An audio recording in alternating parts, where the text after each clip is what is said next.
तिरुपति बालाजी का जन्म और स्वयंभू अवतार कैसे हुआ, जानिए शुरुआत से लेकर सब कुछ पूरे विस्तार और प्रामाणिक तथ्यों के साथ। सनातन वाणी के दर्शकों, आज हम बिना कोई समय व्यर्थ किए सीधे उस युग में चलते हैं जहां से कलयुग के प्रत्यक्ष देवता भगवान वेंकटेश्वर यानी तिरुपति बालाजी के पृथ्वी पर अवतरित होने की कथा शुरू होती है।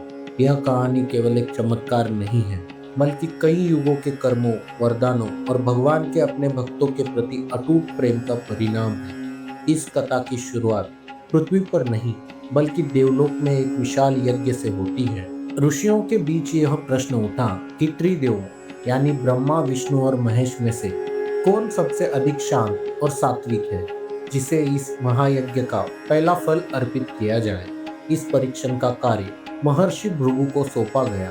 भृगु ऋषि सबसे पहले ब्रह्मलोक और फिर कैलाश गए, लेकिन वहां उन्हें उचित सत्कार नहीं मिला। क्रोधित होकर वे सीधे वैकुंठ पहुंचे। उस समय भगवान विष्णु शेषनाग पर विश्राम कर रहे थे और माता लक्ष्मी उनके चरण दबा रही थी। जब भगवान ने भृगु ऋषि को नहीं देखा तो ऋषि ने भयंकर क्रोध में आकर भगवान विष्णु की छाती पर जोर से लात मारी। यह कोई साधारण स्थान नहीं था। विष्णु जी की छाती माता लक्ष्मी का निवास स्थान है, लेकिन क्रोधित होने के बजाय भगवान विष्णु तुरंत उठे, ऋषि भृगु के चरण पकड़ लिए और उन्हें सहलाते हुए बोले, हे महर्षि, मेरी कठोर छाती से आपके कोमल पैरों को चोट तो नहीं लगी? आज मैं धन्य हो गया जो आपके चरण मेरी छाती पर पड़े। भगवान की इस विनम्रता से भृगु ऋषि का अहंकार तोड़ दिया और उन्होंने विष्णु जी को ही सर्वश्रेष्ठ घोषित किया। भले ही भृगु ऋषि संतुष्ट हो गए, लेकिन माता लक्ष्मी इस घटना से अत्यंत आहत हुई। जिस स्थान पर उनका वास था वहां किसी ने प्रहार किया और उनके स्वामी ने उसे दंड देने के बजाय क्षमा कर दिया। इस अपमान से क्रोधित होकर माता लक्ष्मी वैकुंठ छोड़कर पृथ्वी पर चली आई और महाराष्ट्र के कोल्हापुर में जाकर कठोर तपस्या करने लगी।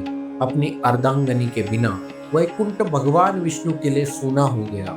माता लक्ष्मी को ढूंढते हुए भगवान भी पृथ्वी लोक पर आ गए। वे भटकते हुए शेषाचलम पर्वत, आज का तिरुमला के घने जंगलों में पहुंचे।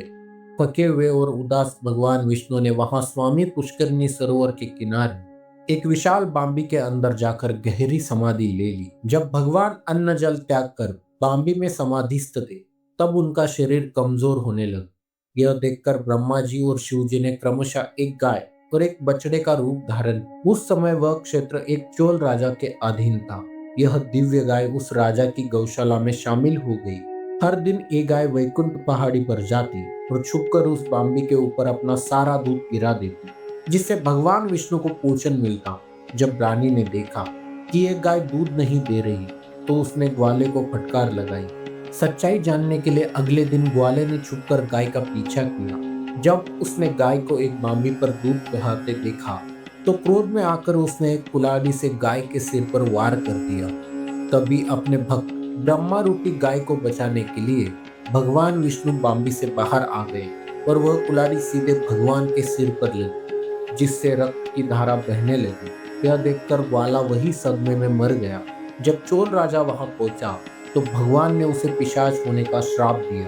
राजा की क्षमा मांगने पर भगवान ने कहा, कलयुग में जब तुम आकाश राजा के रूप में जन्म लोगे और अपनी पुत्री पद्मावती का विवाह मुझसे कराओगे, तब विवाह में तुम्हारे द्वारा दिए गए मुकुट को पहनने से मेरा यह गांव भरेगा और तुम्हें इस श्राप से मुक्ति मिलेगी।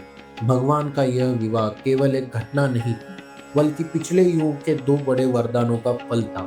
त्रेता युग में वेदवती नाम की एक परम तपस्विनी स्त्री थी, जो भगवान विष्णु को पति रूप में पाना चाहती थी। रावण ने जब उनके साथ दुर्व्यवहार करने का प्रयास किया, तो उन्होंने रावण को श्राप देकर खुद को अग्नि में भस्म कर लिया। जब भगवान राम ने रावण का वध किया, तब वे एक पत्नी व्रत के कारण वेदवती से विवाह नहीं कर सके, लेकिन उन्होंने वरदान दिया कि कलयुग में वे पद्मावती के रूप में जन्म लेंगी और तब भगवान उनसे विवाह करेंगे। इसी तरह द्वापर युग में माता यशोदा ने भगवान कृष्ण से शिकायत की थी कि वे अपने लाल का विवाह नहीं देख पाई। तब कृष्ण ने वचन दिया था कि कलयुग में वे वकुला देवी के रूप में जन्म लेंगी और वही भगवान वेंकटेश्वर की माता बनकर उनका विवाह संपन्न कराएगी।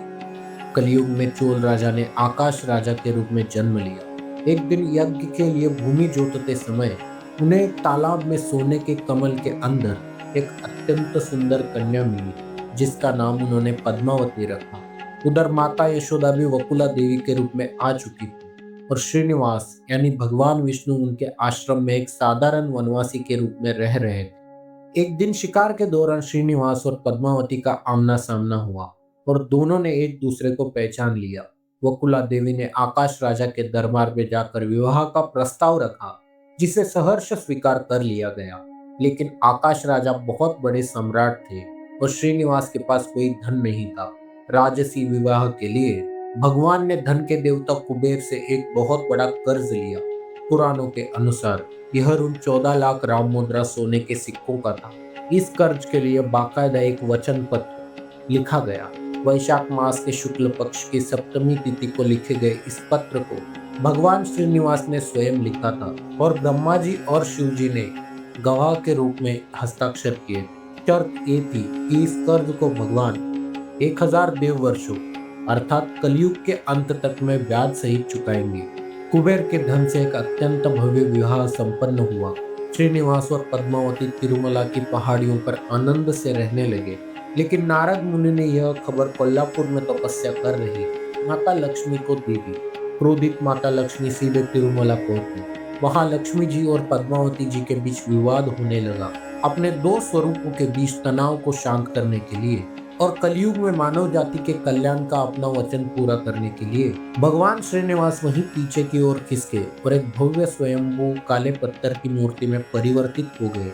यह देखकर दोनों देवियों का क्रोध शांत हुआ और वे समझ गई कि यह सब भगवान की ही लीला थी। वे भी पत्थर की मूर्तियों में बदल गई। माता लक्ष्मी भगवान के वृक्ष स्थल पर बाई और माता पद्मावती दाई और सदा के लिए विराजमान हो गई। यही वह अद्भुत स्वरूप है जिसके दर्शन आज हम तिरुपति बालाजी के रूप में करते हैं। तिरुपति बालाजी की यह मूर्ति कोई साधारण पत्थर नहीं है। विज्ञान भी आज तक इन रहस्यों को सुलझा नहीं पाया। इतनी ऊंचाई और ठंडे वातावरण में होने के बावजूद भगवान की मूर्ति का तापमान हमेशा 110 डिग्री फ़ारेनहाइट पर रहता है। मूर्ति को बकायदा पसीना आता है जिसे पुजारी हर सुबह रेशमी कपड़े से पोंछते हैं। भगवान बालाजी की मूर्ति पर असली और मुलायम बाल मौजूद हैं जो कभी नहीं उलझते। मूर्ति पर लगाए जाने वाला पचाई कपूर एक ऐसा रसायन है जो किसी भी आम पत्थर में दरारें डाल सकता है, लेकिन भगवान की मूर्ति पर इसका कोई दुष्प्रभाव नहीं पड़ता। आज भी करोड़ों भक्त तिरुपति बालाजी के दर्शन करने जाते हैं और हुंडी में अपना गुप्त दान देते हैं। ऐसा माना जाता है कि कलयुग के अंत तक भक्त जितना भी दान करते हैं वह भगवान बालाजी द्वारा कुबेर को दिए जाने वाले कर्ज के ब्याज के रूप में जाता है। इसीलिए उन्हें वड्डी कासुला वाडू भी कहा जाता है।